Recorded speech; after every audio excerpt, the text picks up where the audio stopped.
경락의 이해 라는 부분에서 완전히 제가 기초를 설명하려고 합니다. 도대체 수기요법 세상에서는 경락을 왜 알아야 되고 경락을 어떤 논리로 써야 되는지가 되게 고민에 빠지고 딜레마에 빠져요. 왜냐하면 이론적인 요소가 제가 이렇게 하다 보면 양의학적 관점에서는 이론이 타당합니다. 어깨가 아프면 어깨 질환과 병명이 엑스레이를 찍고 혈액 검사를 해서 염증 수치와 근육과 건대 질환을 찾아내요. 또 허리가 아프면 엑스레이를 찍어서 디스크가 눌리고 있거나 신경관이 눌리고 있는 것도 찾아내서 치료하는 관점이 돼요. 그런데 고객은 그거 말고 또 다른 상황을 자기가 호소합니다. 한의학적 관점에서 보게 되면 설명할 수 있는 요소가 장부 내부의 장구론으로 설명되어 있어요. 제가 뭘 잘은 모르지만 대한민국의 대체 이야기 들어올 때 이론적 근간을 그 한의학적 이론적 근간을 가지고 대한민국, 중국, 일본 요 동남아에서는 그런 이론적 근거를 가지고 원리를 만드는 것 같아요. 그런데 직업군으로 우리는 진단을 할 수 없어요. 엑스레이를 찍거나 피를 뽑아가서 보거나 이런 거 저희가 할 수 있는 직업군이 아니죠. 그거는 의료인들의 범위예요. 그런데 우리처럼 사람 몸을 만져서 대체의학적으로 치료하거나 수기치료해준 사람 입장에서는 이 사람이 왜 아픈지를 그 포인트만 보기에는 너무 많은 일들이 벌어진다는 거죠. 그래서 한의학적 논리에서 경락적 요소를 갖다가 봤더니 이게 전부 다 원리적 요소가 장구론에서 왔다는 거죠. 사실은 경락이라는 단어를 쓰면서 피부 시장에서 어떻게 오류를 범했냐면 피부에 멍을 들게 하는 마사지를 하거나 또는 어떤 부분에 발사를 하는 요법을 경락받았다라고 표현을 하면서 잘못된 오류가 있었다는 거예요. 그런데 제가 다시 정의를 내려보니까 경락의 논리가 우리가 한의사처럼 침을 넣거나 뜸을 뜨거나 부항을 하거나 약을 쓰는 요법을 가지 않고 경락의 원리를 가지고 수기의 원리에 적용하는 과정까지 쓰면 된다는 거예요. 그러면 경락의 원리가 정확하게 어디까지를 선을 거놓고 가자. 수기를 할 때 이 사람이 오른쪽 어깨가 아프면 간의 피로요, 왼쪽 어깨가 아프면 위장과 심장의 문제인 스트레스다 라는 거와 그리고 장구론의 전반적인 논리적 요소를 가지고 수기의 관점을 이해하기 때문에 이 최소한 요 정도는 경락을 너무 깊게는 알지 않아도 되는데 최소한 요 정도는 알고 수기에 접근하는 게 좋다는 거죠. 이렇게 얘기합니다. 경락에는 장이라고 써놓고 부라고 써놓고 있는데 장과 부 그리고 장은 음이라고 쓰고 부는 양이라고 읽어요. 그래서 장에 담기는 간, 심, 비, 폐, 신, 심포라고 정의를 내리고 부에는 담, 소장, 위장, 대장, 방광, 삼초. 그러면 이게 6개에서 6장, 6부라고 단어를 쓰는데 저는 6장, 6부를 쓰지 않고 5장이라고 쓸 겁니다. 왜냐하면 심포는 심장에 포함을 시킬 겁니다. 그래서 5장 6부로 정의를 내릴 거고 장이라고 하는 장구는 안고 있는 장구예요. 부라는 전기는 흘려내려는 장구예요.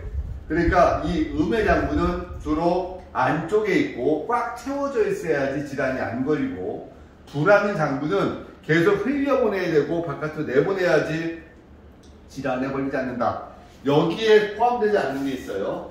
자궁, 척수, 뇌 이런 거는 기항지부라고 해서 별도로 보는 과정을 보는데 얘는 일단 빼고 얘네들을요 세로의 입장에서 위에서 아래로 규칙적으로 흘러가게끔 정의를 내렸고 얘네들을 손과 발로 정의를 내립니다. 손과 발로 연결되고 세로에 규칙적으로 흘러서 규칙적으로 어떤 흐름대로 흐른다 해서 얘를 12경경맥이랍니다. 얘네들을 12개의 경락이 정확하게 흘러간다 해서 12경경맥이라 하고 이상하게 흘러간다, 기이하게 흘러가는 2개의 경락이 있는데 기경팔맥 중에서 2개의 경락을 뺍니다. 인맥과 동맥. 그래서 14개의 경락을 수기적 관점으로 쓰는데 해부학적 기본 자세는 아나토미컬 포지션은 요 자세입니다. 근데 경락적 기본 자세는 양손을 위로 뻗어서 올리는 자세로 돼서 이렇게 보시면 돼요. 수태, 음, 폐경, 손이 들어가고 발이 들어가는데 수가 들어가고 음이 들어가는 거는 무조건 밑에서부터 위로 올라갑니다.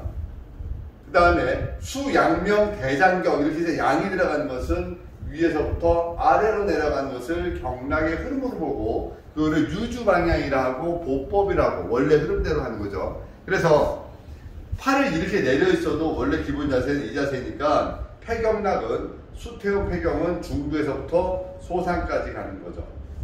그죠? 그래서 경락을 이해하는 과정은 첫 번째 이해할 수 있는 가장 큰 경락은 우리가 이 흘러가는 곳이 손과 발과 연관되고 내장기랑 연관된다. 다시 얘기하면 폐경락은 중부에서부터 소상까지 가기 때문에 이 쇄골 밑에서부터 어깨를 거쳐서 팔을 거쳐서 손가락으로 가기 때문에 이쪽에 오는 이 지나가는 부위의 질환을 치료한다. 두 번째, 폐라는 이름이 들어가 있으니 폐의 질환에 치료한다. 수태음 폐경락은 팔과 어깨와 손의 질환과 폐의 질환을 치료한다라고 정의를 내려주면 수태음 폐경을 이해한다. 음의 경락이다. 그리고 폐경락과 같이 대장경락, 얘는 두 개의 관계를 표리 관계로 해서 시소와 같은 관계를 이해합니다. 그러니까 경락을 이해를 못한다면 그냥 이렇게 생각하시면 돼요. 음과 양이 있다, 손과 발로 간다. 그래서 음과 양 중에서 우리는 음적인 요소와 양적인 요소를 서로 보강해가면서 본다. 그런데 이 12개의 경락은 하루에 50번을 돈다. 다시 얘기하면 폐경락에서 시작해서 전신을 다 돌고 마지막에 간경락, 기문으로 끝나는 게 한 바퀴인데 요거를 하루에 50회를 돌아요. 경락이. 이거를 경락이 하루에 완전하게 돌 때 우리는 건강하다고 표현을 하는데 몸에 만약에 질환이 있거나 불편하면 50회의 유주가 일어나지 않아요. 어떤 부분에서 정체되거나 문제가 되는데 그때는 12개의 경락 중에서 11개의 경락이 횡경막을 통과하고요. 1개의 경락은 뒤에 방광경락을 통과하는데 이 경락의 유주가 원활하지 않고 몸의 상태가 불안정하면 우리 몸은 다시 스스로 치유하려고 하는 에너지가 돌아요. 그래서 속이 미식거리거나 토할 것 같이 경락을 전체적으로 들어놓으면서 몸을 치료하는 과정들이 일어납니다. 이렇게 경락의 뿌리적 요소가 흘러가고 하나하나의 장기의 뿌리가 등 쪽에 있습니다. 아까 얘기했듯이 흉추 라인에 여기를 우리는 배수혈이라 하고 앞쪽에 그 경락의 상황이 겉으로 표현되는 자리를 우리는 모혈이라고 불러요. 폐의 모혈은 중부, 위의 모혈은 중안, 간의 모혈은 기문, 소장의 모혈은 관원. 이런 식으로 우리가 폐의 모혈은 중부처럼 심장의 모혈은 거골처럼 이렇게 현상적 포인트가 경락과 연결될 수 있는 자리들을 모혈이라 하고 그 뿌리를 배수혈이라 하고 그 흐름을 유주라고 불러요. 그러니까 경락을 어렵게 생각하지 말고 하나하나의 자리가 경혈입니다. 그 경혈의 흐름을 쭉 연결하는 경락인데 우리는 경혈을 버스 정류장이라고 표현을 하고 경락을 버스 노선이라고 보시면 돼요. 근데 얘네들이 일정한 자기들만의 노선을 가지고 있다. 이게 간경락이요, 폐경락이요, 위경락이요, 대장경락이요. 이렇게 보시면 되고 이 경락의 흐름을 좋아지게 할 수 있는 그 모든 경락은 손과 발로 가더라. 그래서 손과 발 쪽에 자극을 주거나 풀어주면 좋아지는데 우리는 침을 넣는 사람이 아니고 뜸을 뜨는 사람이 아니니 그 혈자리 주변을 수기호법과 더불어 자극을 주면서 이해하는 게 가장 중요하더라는 거죠. 그러면 여기에서 이제 해부생리학적으로 들어가요. 경락적 요소가 장부론으로 들어가면서 우리 인체 근본적으로 어떤 것이 더 중요하느냐를 따지기 시작합니다. 횡경막에 기준을 했을 때 여기 위에는 심장이 붙어 있어요. 그리고 폐가 얹어져 있죠. 얹어져 있고 또 횡경막 밑에는 간이 붙어져 있고 그 밑으로 식도를 통해서 위가 매달려 있고 소장이 매달려 있고 대장이 매달려 있습니다. 근데 얘네처럼 전체적으로 움직이는 이 그림은 횡경막의 움직임이 결국 그 좌우의 움직임과 전체를 잡죠. 그 이 횡경막의 뿌리는 경추 3번에서부터 5번이니까 목을 푼다는 것은 경락의 12개 중에서 11개의 경락을 풀어낼 수 있는 방법이라는 겁니다. 물어봅니다. 우리가 이거는 내 간경락을 통해서 무엇을 할 수 있어? 간경락은 근육과 통증을 주관해요. 체형과 연관되는 틀어짐은 비경락이 연관돼요. 그죠? 그리고 간경락은 근육과 통증과 혈액을 주관하기 때문에 고객이 통증을 호소하면 간경락의 포인트를 풀어가고 간경락의 뿌리인 흉추 9번과 발가락에 있는 태돈과 그 다음에 태충과 여구 라인을 풀어가면서 그걸 풀어갑니다. 고객이 왔는데 몸이 틀어졌어요. 틀어졌으면 비경락을 통해서 해결하기 때문에 비경락 위장 뒤에 있고 비경락의 발에 있는 은백과 또 공손 라인을 풀어가면서 발을 또 찾아가는 거예요.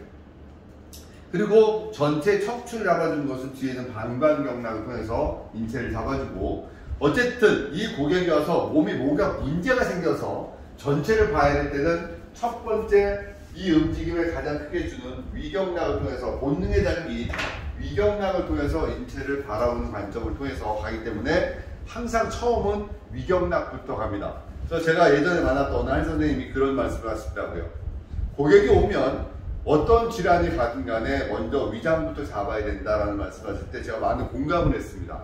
아, 그렇구나. 그렇다면 우리도 수기적으로 할 때는 고객이 오셨을 때는 먼저 장부 쪽으로 볼 때 위경락부터 케어하고 그 다음에 간경락, 통증이 있으면 간경락, 체형과 연관된 비경락을 보면서 전체 경락의 이름이 하루에 50회가 될 수 있도록 횡경막의 복식호흡을 시키기 위해서 목을 풀어주는 게 진짜 중요하겠구나 라는 논리에 빠지게 됩니다.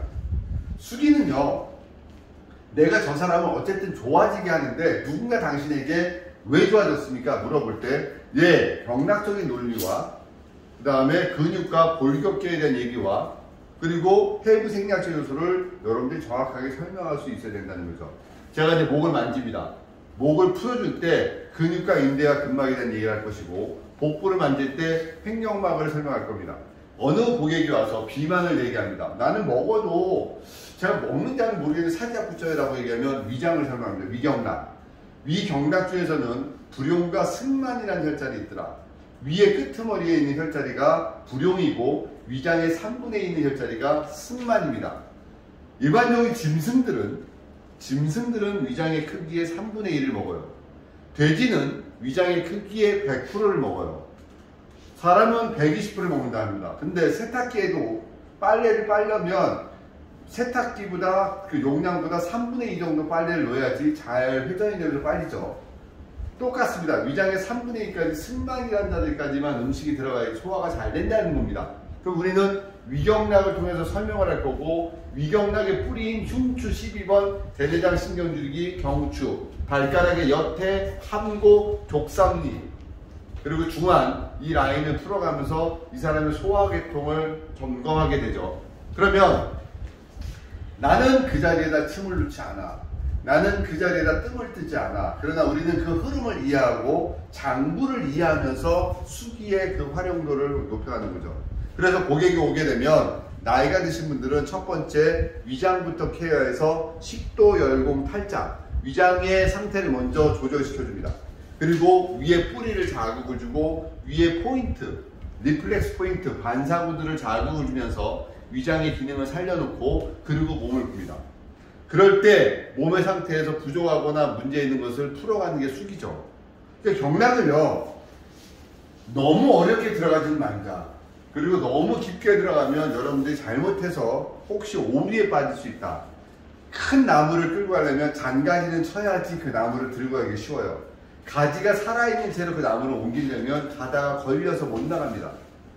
경락을 이해하든 근육을 이해하든 여러분들이 크게 정경 12경맥의 장과 부, 그리고 음과 양을 이해하고, 그 다음에 목화토금수 오행 부분에서도 수기는 사법을 쓰지 않아요. 저는 보법 위주로 쓰기 때문에 수기적 요소의 보법적 개념으로 인체를 이해하고 접근을 하고, 또 손과 발과 횡경막과 목이라는 포인트를 놓고 수족, 손, 발, 목, 횡경막을 통해서 수기적 관점의 경락적인 요소들을 이해하고 접근하면 경락은 쉬워요. 근데 이제 이거는 여러분들이 알아야죠.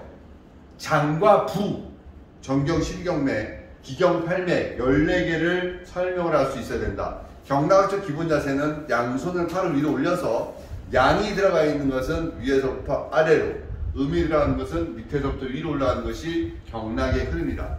그리고 12개의 경락 중에서 11개의 경락이 횡경막을 통과하니 횡경막을 통과시키고 횡경막의 움직임을 준다는 것은 경락을 치료하는 첫 번째 단계다. 그러니까 고객이 오게 되면 복식호흡을 시키고 숨을 깊게 들이마시면 경락을 조절시키면서 흐름을 좋아지게 하는 것이다. 그리고 그 경락의 장부대 뿌리가 척추에 있으니 척추 라인을 푼다는 것은 장부들을 풀어주는 기본 단계다. 이렇게 접근하면서 손과 발을 자극을 주면서 경락적 자극을 주니까 편한 거죠. 되게 편하지 않아요? 쉽죠? 어렵지 않죠? 그러니까 왜냐하면 이제 좀 이해를 끄덕끄덕 하세요. 그러니까 누군가 경락을 어렵게 얘기하면 쉽게 설명하시면 돼요. 우리는 너무 깊게 들어갈 필요가 없지만 이 정도 이론적 요소들을 가지고 고객을 접근해야 된다는 거죠. 정경 12경맥, 기경 8맥 중에서는 인맥, 음맥 14개의 경락을 가지고 활용을 한다. 그리고 음과 양, 흐름대로 간다. 보법을 쓴다. 이 정도만 이해되시면 경락을 이해하게 된다는 거죠. 나머지는 더 중요한 경락은 결국 어디에 있다? 책에 있다. 그래서 이 정도만 정리가 돼도 경락에 대한 이해가 될 거라 생각합니다. 네, 요거 꺼주시기 바랍니다.